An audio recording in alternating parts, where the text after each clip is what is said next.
welcome back to the video again, guys. So Mini Countryman 1.5 petrol, drivetrain issue, not the best of fueling, if we should we say, in that sense.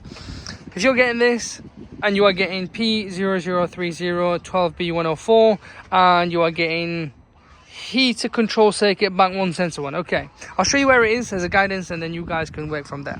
So we track this and it's to do with this sensor here, this one here, that one.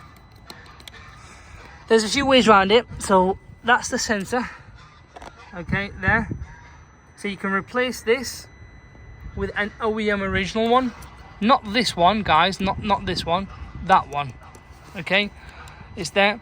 So you can replace it with an original one. You could track the sensor there, so here. So follow this wire all the way down to the exhaust.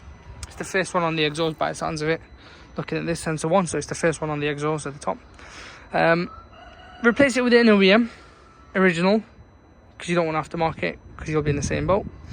Replace it, it'll be a case of just full scan and clear.